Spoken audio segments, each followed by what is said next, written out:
एक बार फिर हम आप सभी के लिए एक नई वैकेंसी के बारे में पूरी जानकारी लेकर आए हैं। यह वैकेंसी इंडियन कोस्ट गार्ड के तरफ से निकाली गई है। इस वैकेंसी से जुड़ी apply date, education qualification, age limit, application fee, इन सभी के बारे में हम आपको पूरी जानकारी देंगे। तो चलिए जानते हैं इस वैकेंसी से जुड़ी पूरी जानकारी। तो चलिए सबसे पहले हम लोग जानेंगे इस वैकेंसी से जुड़ी इम्पोर्टेंट डेट्स के बारे में। जो भी लोग इस वैकेंसी के लिए फॉर्म अप्लाई करना चाहते हैं उनके लिए स्टार्टिंग डेट है 1 सितंबर 2023 से और इसका लास्ट फॉर्म अप्लाई डेट है 15 सितंबर 2023। इसमें एग्ज़ाम 2 फेज में लिया जाएगा। स्टेज 1 में एग्ज़ाम आपका दिसंबर 2023 में ले ही लिया जाएगा और स्टेज 2 का एग्ज़ाम आप लोगों को जनवरी 2023 में लिया जाएगा। इस वैकेंसी के लिए फॉर्म आप लोग ऑनलाइन के माध्यम से भर सकते हैं। इसके बाद आता है इस वैकेंसी से जुड़ी एप्लीकेशन फ़ी यानी कि आवेदन शुल्क। Coast guard assistant commandant recruitment 2023 के लिए आवेदन करने के लिए आवेदकों को आवेदन शुल्क भी देना होगा। इन पदों के लिए आवेदन करने के लिए अलग अलग वर्गों के अनुसार अलग अलग आवेदन शुल्क तय किए गए हैं। इसके तहत कुछ वर्गों को आवेदन शुल्क में छूट भी दी जाएगी। Coast guard assistant commandant recruitment 2023 के लिए आवेदन करने के लिए आवेदकों को कितना आवेदन शुल्क देना होगा, चलिए जानते हैं।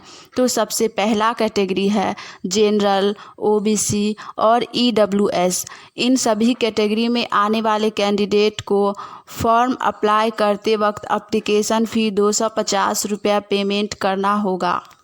इसके बाद आता है एससी और एसटी कैटेगरी के कैंडिडेट।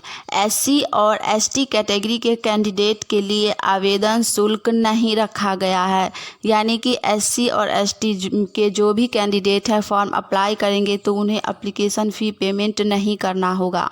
तो जो भी कैंडिडेट एससी और एसटी कैटेगरी के अंतर्गत आते हैं वो लोग इस वैकेंसी के लिए ज़रूर से ज़रूर फॉर्म अप्लाई कीजिए, क्योंकि यह वैकेंसी बहुत ही अच्छी है और सेंट्रल गवर्नमेंट की है। इसके बाद हम लोग जानेंगे इस वैकेंसी से जुड़ी एज लिमिट के बारे में। तो इसमें अलग अलग प्रकार का पोस्ट रखा गया है और उसके लिए अलग अलग एज लिमिट यानी कि उम्र सीमा भी रखी गई है। तो इसमें पहला पोस्ट है जनरल ड्यूटी जीडी। इसके लिए आपका मिनिमम एज 21 वर्ष है और मैक्सिमम एज 25 वर्ष है। जिन भी कैंडिडेट का उम्र 21 से 25 वर्ष के बीच में है वो लोग जनरल ड्यूटी जीडी पोस्ट के लिए फॉर्म अप्लाई कर सकते हैं। अगला पोस्ट है कमर्शियल पायलट CPL SSA के लिए। इसमें आपका मिनिमम एज 19 वर्ष है और मैक्सिमम एज 25 वर्ष है। 19 से 25 वर्ष के बीच जिन भी कैंडिडेट का उम्र है वो लोग फॉर्म अप्लाई कर सकते हैं।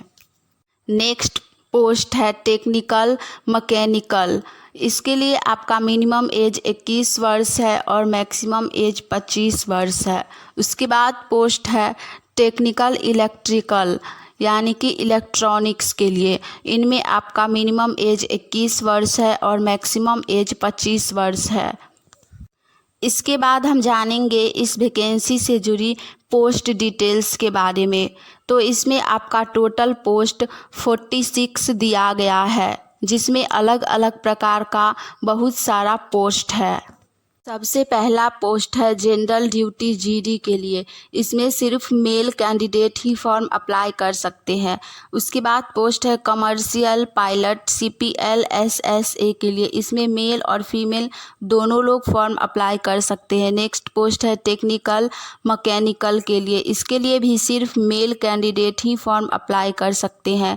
नेक्स्ट पोस्ट है टेक्निकल इलेक्ट्रिकल। इसके लिए भी सिर्फ मेल कैंडिडेट ही फॉर्म अप्लाई कर सकते हैं। और लास्ट पोस्ट है लॉ एंट्री का। इसमें मेल और फीमेल दोनों लोग फॉर्म अप्लाई कर सकते हैं।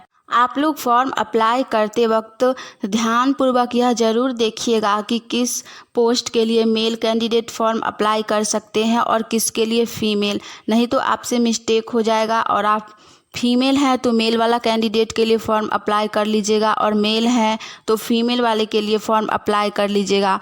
तो आप लोगों का कोई फ़ायदा नहीं होगा फॉर्म अप्लाई करने का, इसीलिए फॉर्म अप्लाई करते वक्त आप किस पोस्ट के लिए फॉर्म अप्लाई कर रहे हैं वो ज़रूर देखिएगा, उसके बाद ही फॉर्म अप्लाई कीजिएगा। इसके बाद हम जानेंगे इस वैकेंसी से जुड़ी एजुकेशन क्वालिफ़िकेशन यानी कि शैक्षणिक योग्यता के बारे में।